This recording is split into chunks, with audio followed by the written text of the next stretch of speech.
Hello friends, আমার channel মুনমুনস video and শর্টসে তোমাদেরকে স্বাগতম। দেখো, এটা খাসির মাংসের রেসিপি। খুব সুন্দর কালারটা এসছে, রান্নাটা যথেষ্ট ভালো হয়েছে, খেতে সত্যিই খুব সুন্দর হয়েছে। খুব সহজভাবে মাংসটা রান্না করেছি। কিভাবে রান্না করেছি ভিডিওতে তোমাদের শেয়ার করছি। একদম নতুনত্ব রান্না।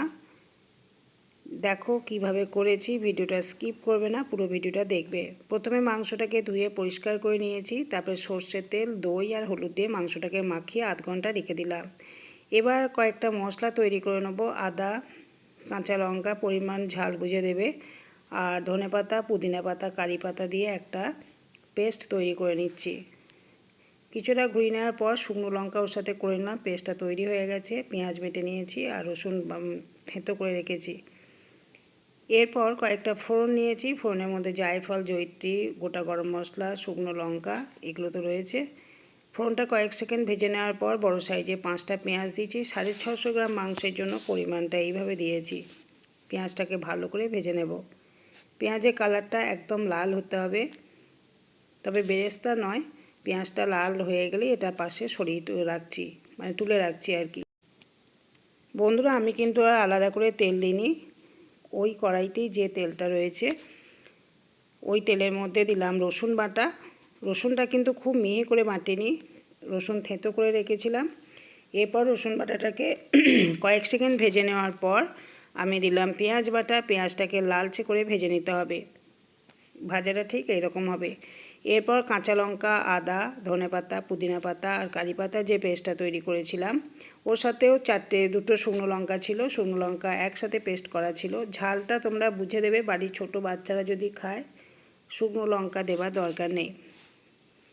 যেহেতু আমি আগে কাঁচা লঙ্কাও দিয়েছিলাম, ওই পেস্টটাকে একটু নাড়াচাড়া করে নিলাম। পেঁয়াজটা ভালোভাবে ভেজে নেওয়ার পর পেস্টটাকে খুব বেশি ভাজার দরকার নেই, কারণ পুদিনা পাতা, ধনেপাতা, কারি পাতা গন্ধটা বেশি ভাজলে চলে যাবে। সেই জন্য হালকা ভেজে নেওয়ার পর আমি মাংসটা দিয়ে দিলাম।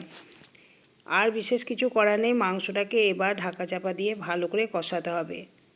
খুব সহজ পদ্ধতিতে মাংসের এই রেসিপিটা তৈরি করেছি। এবার আমি এটা ঢাকা দিয়ে বা মাঝে মাঝে ঢাকাটা খুলবো। মাংসটা শুধু নেড়ে চেড়ে দিতে হবে।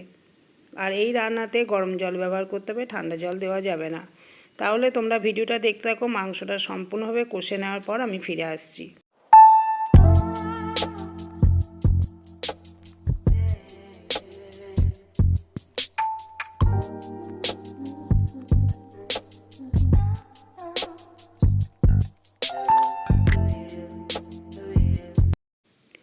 মাংসটা প্রায় কষানো হয়ে গেছে। জলের পরিমাণ অনেকটাই কমে এসছে। এই পর্যায়ে ভেজে রাখা পেঁয়াজটা দিলাম। পেঁয়াজের সাথে ফোড়নটাও ভাজা ছিল। সম্পূর্ণ পেঁয়াজ ভাজাটা এই পর্যায়ে দিয়ে দিয়েছি। এবার আর ঢাকা দেবো না, ভালো করে নাড়াচাড়া করে নেবো। জলটা তাতে শুকিয়ে যাবে। ফ্লেমটাকে হাইতে করে রেখে দিয়ে আমি মাংসটাকে আরও কিছুক্ষণ কষিয়ে নিচ্ছি। নুনটাকেও এই সময় দিয়ে দিলাম। দেখো, জলের পরিমাণ একদম শুকিয়ে গেছে।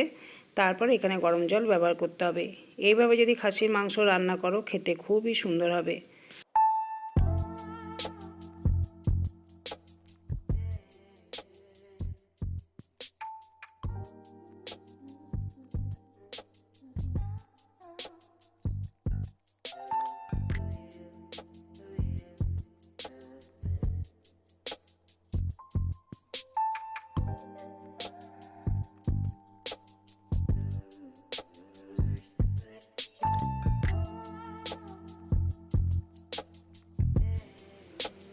ভাজা আলু আর পেঁপে 2 টুকরো দিয়ে দিলাম। পেঁপেটাও ভাজা ছিল। পেঁপে দিলাম এই কারণে যাতে মাংসটা খুব তাড়াতাড়ি সিদ্ধ হয়ে যায়।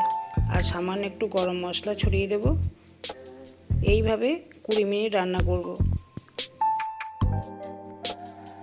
20 মিনিট এইভাবে রান্না করে নিয়েছি। মাংস রান্না একদমই রেডি। এরকম একটু ঝোল থাকবে। যখন ঠান্ডা হয়ে যাবে ঝোলটা অনেকটাই কমে যাবে। দেখো, গ্যাসের ফ্লেমটা অফ করে ঢাকা দিয়ে আরও 10 মিনিট রেখে দিলাম। 10 মিনিট পর আমি ঢাকা খুলে দেখাচ্ছি কালারটা কত সুন্দর এসছে। তাহলে কেমন লাগলো অবশ্যই কমেন্টে জানিও। নেক্সট দিন অন্য একটা ভিডিওর সাথে তোমাদের সঙ্গে দেখা হবে। তোমরা ভালো থেকো, সুস্থ থেকো, টাটা।